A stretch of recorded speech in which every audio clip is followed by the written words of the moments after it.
Bonjour à toutes et à tous, bienvenue dans l'Infiltré du dimanche. Au sommaire de l'émission, on va encore faire quelques kilomètres. On va aller direction Saint-Léonard-des-Bois pour un trail, la ronde des Alpes-Mancelles. On restera à Saint-Léonard, mais un tout petit peu plus loin, direction le domaine du Gassot pour faire une présentation de la maison du Gassot et des activités estivales de ce lieu magnifique qu'il faut aller découvrir pendant l'été. On ira à Bourg-le-Roi pour la fête médiévale que vous connaissez bien sur LMTV. On redescendra complètement dans le département direction Vibray pour la course des voitures à pédales et on terminera à Sault-sur-Huisne pour fête de village et puis défilé de mode inclusif avec les habitantes du village. Comme je vous le disais, beaucoup de kilomètres encore une fois dans l'Infiltré du dimanche.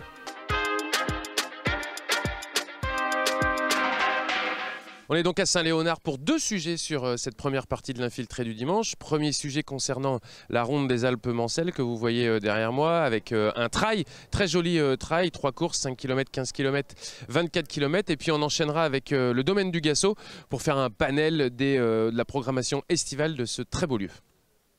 Allez, on est sur la ronde des Alpes-Mancelles avec Fabrice Goyer, bonjour. Bonjour, merci. Merci. Bah non, de rien, on est content d'être là, c'est beau, Saint-Léonard-des-Bois. Vous nous expliquez un petit peu, parce qu'il y a des gens qui courent, mais on vient d'assister à un podium où il y a quelques tout petits instants. Il y a combien de courses aujourd'hui? Il y a 3 courses, donc un 15 km qui est parti à 8h30, un 24 km qui est parti à 8h40 et le 5 km qui est parti à 10h. Voilà, et qui est arrivé évidemment plus tôt que les autres. Combien de coureurs là sont inscrits pour cette ronde des Alpes? 900 coureurs, c'est un record, hein, donc on a arrêté. Et puis on a eu la chance de faire quand même notre course parce qu'au vu des conditions climatiques, c'est pour ça qu'on a avancé d'1 heure. Donc hier, on a fait une cellule de crise pour prévenir les 900 coureurs que c'était avancé d'1 heure. Voilà. Oui, effectivement, parce qu'avec les fortes chaleurs, j'imagine que la préfecture, notamment dans les bois, c'est ça? Oui, dans les bois, on n'a plus le droit d'être à midi. Donc le débalisage d'habitude qui se fait l'après-midi se fera que demain matin. Voilà. Bon, là on est dans le nord du département, mais il y a 900 coureurs. Ça vient de partout, partout de la Sarthe, partout de l'Orne également, de la Normandie? Alors je pense que ça touche la Normandie, les Pays de la Loire, la région parisienne. C'est la 20e édition, donc c'est pour ça que cette année ils ont tous une médaille autour du cou en bois, voilà, qui a été faite par une entreprise locale. Et c'est pour fêter ses 20 ans. Voilà. Bon, la particularité, c'est qu'il y a un petit peu de dénivelé quand on vient courir à Saint-Léonard. Oui, parce que vous avez le parcours du 24 km qui a plus de 650 mètres de dénivelé, donc voilà. Oui, c'est une particularité. Ouais. Combien de bénévoles sont mobilisés là sur la manifestation? Donc il y a 110 bénévoles, donc heureusement qu'on a laissé bénévoles, parce que sans bénévoles on ne pourrait pas faire de course. Voilà. Effectivement. Donc là, j'ai vu au podium tout à l'heure, les cadeaux, entre guillemets, c'est aussi une particularité, c'est que c'est un panier gourmand, quoi, panier garni. Donc que des produits locaux, donc le cidre bien sûr des Alpes-Mancelles, le jus de pomme des Alpes-Mancelles, des produits locaux, et puis des chèques cadeaux chez Run Aventure, qui est notre partenaire. Voilà. D'accord, effectivement. Et donc là, on a beaucoup de gens. Donc finalement, avant midi, ça va s'arrêter. Avant midi, ça va s'arrêter. Alors on peut être sur la plaine, voilà, mais on peut plus être dans les bois. Donc c'est pour ça. Donc il ne faut pas que les gens soient surpris s'il reste du balisage, parce qu'on pourra le faire que demain matin. Voilà. Ça marche. Merci beaucoup, Fabrice. On va aller voir des coureurs. Nous, bonne journée. Ouais, merci. Allez, on est avec Adeline, Virginie et Martine, bonjour. Bonjour. Alors Adeline, vous avez couru quelle distance? Le 15 km. Vous toutes en fait, j'ai l'impression. Oui, 15 km. 15 km aussi. Ok, vous êtes contente de votre temps ou pas, vous savez pas? Contente, je suis arrivée 4e, donc ouais, plutôt contente. D'accord, on a la star du trail. Bon, vous n'êtes pas des Sartoises, mais ça arrive à des gens très bien. Mais vous êtes venus en nombre, vous, ici, c'est ça? On est venu à 37 du club de l'Entente Vendôme-Marolles d'athlétisme du Loir-et-Cher. On a dans notre club 2 filles qui s'occupent tous les ans de nous trouver une course, et on est là depuis vendredi soir et on a passé un week-end extraordinaire. Vous connaissiez un petit peu Saint-Léonard ou pas? Pas du tout. Ah, c'est beau, hein? Ah, c'est beau, c'est pentu, c'est... Oui, c'est ça, les 15 km, il y avait un peu de dénivelé? Un petit peu quand même, hein. Ça monte. Du canoë hier matin là sur la Sarthe, on a trop rigolé, c'était génial, vraiment. On passe... Vous avez l'air d'avoir passé un bon moment, vous reprenez tranquillement là? On reviendra. Ouais. Et vous repartez directement là? Ah non, cet après-midi. Ouais, voilà. Bon. On est au gîte là, juste à côté, gîte dans Saint-Léonard, donc c'est génial. Bon, vous faites régulièrement des courses? Oui, ouais. Oui. Après, il y en a pas mal maintenant des trails, donc ouais. Et pourquoi le trail? Ah, on fait, là c'est trail, mais on peut faire de la route, on fait tout en fait. Mais trail c'est ludique aussi, on aime bien. Ouais. C'est le côté nature peut-être? Ouais. Moi j'ai fait de la marche pour les interclubs, donc voilà, on fait un peu de tout. Voilà. Ça roule. Très bien. On est ensemble, on court, voilà, c'est top. On est ensemble. Voilà, on est ensemble. Bah, à 37, oui, vous êtes ensemble. Non, mais pour nous, c'est hyper important. On est un club très convivial. On est vraiment là. Voilà. Que pour le plaisir, Martine. Hein. Non, Bon, c'est bien. on est content là sur ce week-end de se retrouver tous ensemble. Avec un minibus qui vient donc avec les 37, quoi. Il y a intergénérationnel. Il y a Mathis qui a 16 ans et puis ça va jusqu'à plus de 60 ans. Donc c'est génial. Bon, très bien, merci beaucoup, bonne journée. Merci. Allez, Grégory, bonjour. Bonjour. C'est vous qui avez terminé en tête, le premier de ce trail de 24 km. Allez, vous nous expliquez pas, mais vous nous racontez un petit peu comment s'est passée la course. Alors déjà un parcours très exigeant. Donc dès le départ, il y a une grosse patate dès le premier kilomètre qui permet d'écrémer un peu. Donc on s'est retrouvé 2-3 devant et puis voilà, au fil de la course, je me suis retrouvé tout seul. J'ai un petit peu géré l'affaire et j'ai un peu trop relâché, c'est revenu derrière. Donc j'ai refait un gros effort et voilà, la dernière demi-heure a été dure. Et quand on passe devant l'arrivée, on voit les 15 km finir et nous il nous reste une boucle avec encore deux grosses patates. C'est compliqué, mais très content et franchement une belle organisation. On a de la chance, aujourd'hui il n'a pas fait si chaud par rapport à hier. C'est ce que j'allais vous dire, vous n'avez pas trop souffert. Bah, peut-être que les bois ça permet aussi d'être un peu à l'ombre. Oui, ça permet d'être à l'ombre et puis cette semaine, du coup je me suis habitué à courir sous la chaleur, donc là il faisait presque froid quoi. Quel est le chrono pour ce 24 km? 1h44. Voilà, c'est plutôt un bon chrono pour vous, pas? Je suis habitué à faire beaucoup de routes et beaucoup de plats, donc justement là, avoir 600 D+, c'est dur. Au niveau du chrono, ça fait bizarre, j'ai fait un semi en 1h11 il y a un mois, donc là c'est différent. Mais oui, c'est bien. Puis quand je vois l'écart que j'ai avec le deuxième, je me dis que je fais quand même une belle course. Ouais, c'est effectivement. Est-ce que vous êtes à 5 minutes du deuxième, hein? Oui, 4 minutes. 4 minutes, c'est plutôt pas mal. Donc l'effort sur la dernière demi-heure a plutôt payé. Vous êtes habitué, vous faites partie de quel club vous? Saumur. Voilà, j'ai 2 heures de route. Je fais partie du CAPS, du club du pays saumurois. Pourquoi êtes venu à Saint-Léonard, pardon? J'ai mes parents qui sont au Lude et je me suis dit les Alpes-Mancelles, c'est pas si loin que ça de chez eux. Au final, il y a quand même un bout. Il y a quand même 1h30, mais non, mais c'est une chouette région, découvrir un peu le coin et puis franchement c'est agréable de faire une course nature comme ça. Vous êtes venu avec d'autres membres du club ou pas? Non, je suis venu tout seul. Ah, vous êtes venu tout seul, hein. Ouais. Donc vous repartez tout seul? Ouais. Pas évident après avoir fait 1h44 de course. Oh, ça va se faire, 2-3 bières, un barbecue ce midi et puis on va être bien. Bon bah ça marche, merci beaucoup Grégory, félicitations. Merci. Au revoir. Et comme il se passe beaucoup de choses à Saint-Léonard ce dimanche, avec cette ronde des Alpes-Mancelles, maintenant on enchaîne tout de suite avec le domaine du Gassot pour voir ce qui se passe cet été. Allez, on est avec Philippe Ralu, bonjour. Bonjour. Vous êtes le maire de Sougel-Ganelon, vous êtes vice-président de la communauté de communes en charge du tourisme, c'est aussi pour ça qu'on est au domaine du Gassot. Vous nous réexpliquez rapidement ce qu'est le domaine du Gassot? Le domaine du Gassot, c'est le navire amiral touristique de la communauté de communes Haute-Sarthe Alpes-Mancelles. Ça fait 30 ans qu'on investit au domaine du Gassot pour offrir un nombre important d'activités pour tous les publics qui viennent nous visiter.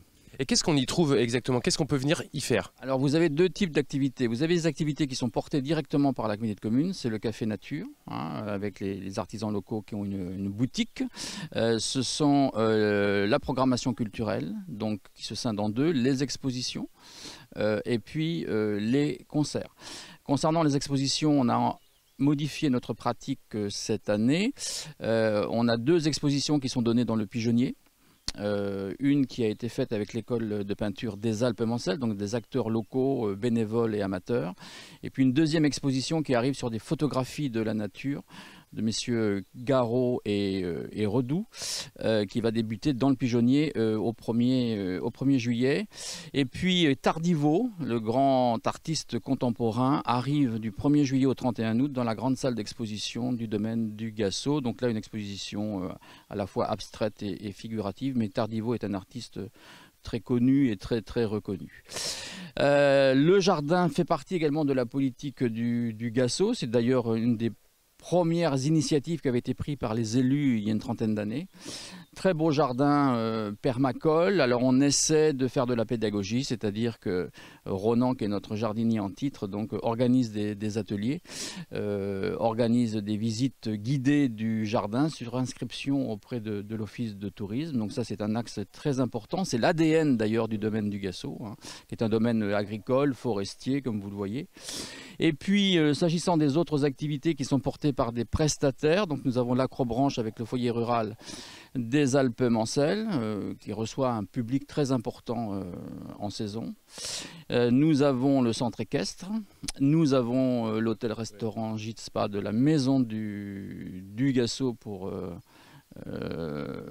vos papilles. Voilà. Ouais, très bon restaurant. Une cuisine en ADN également, en cohérence avec le domaine. L'année dernière, nous avons inauguré avec le parc naturel régional Normandie-Maine le grand tour du domaine du Gassot, parce qu'aujourd'hui, ce que connaissent les visiteurs du domaine, c'est ce qu'ils voient en arrivant, c'est-à-dire la cour et puis les grands bâtiments Art Nouveau, notamment pour la maison en granit. Mais le domaine, c'est 35 hectares en fait, hein. 35 hectares sur les grandes hauteurs. Et donc, ce qu'on a voulu faire avec le grand tour du domaine, c'est que les publics puissent découvrir de façon pédagogique le domaine du Gassot, ses essences, sa nature, via un sentier d'interprétation qui a été mis en place, comme je vous le disais, l'année dernière.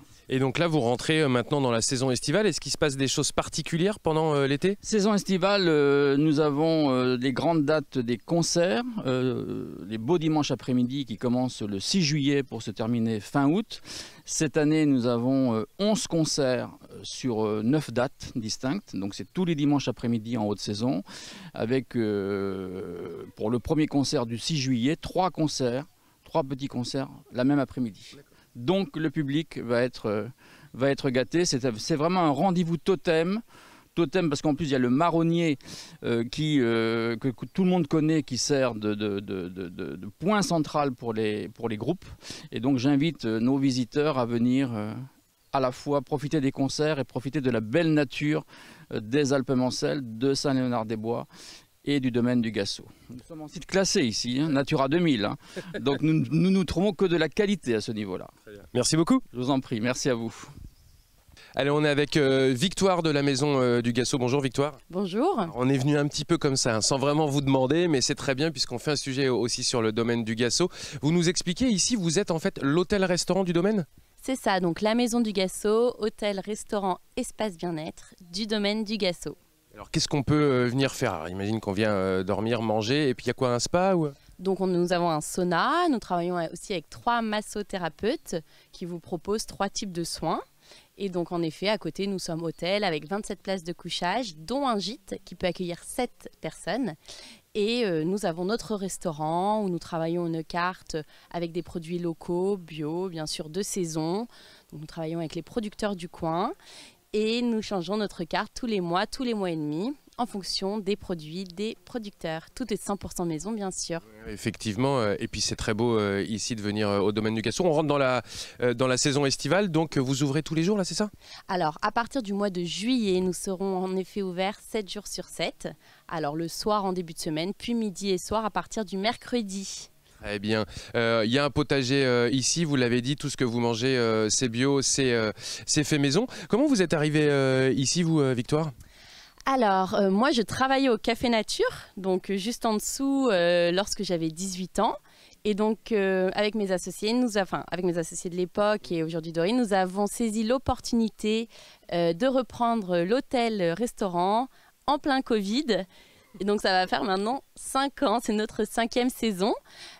Tout simplement, nous avons saisi l'opportunité que la communauté de communes nous a offert de faire revivre ce lieu qui était fermé depuis 1 an. Les personnes qui viennent ici, alors j'imagine en fonction des saisons, mais on est sur du local pur, on est sur du normand, on est sur du sartois? Alors, on a vraiment une clientèle très hétéroclite, très différente. Nous avons à la fois, en effet, beaucoup de personnes des Pays de la Loire qui veulent découvrir spécifiquement les Alpes-Mancelles. Donc beaucoup d'Angevins, Angers, je ne sais pas pourquoi, mais beaucoup d'Angevins. Sinon, nous avons bien sûr des Manceaux et des Alençonnais sur la partie plutôt restauration.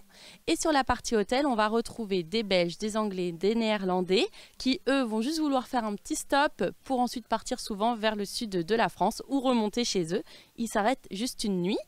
Et sinon, sur la partie aussi restauration, nous avons différents types de clientèle, tels qu'aussi des groupes, tout ce qui est petit mariage, baptême, communion, anniversaire.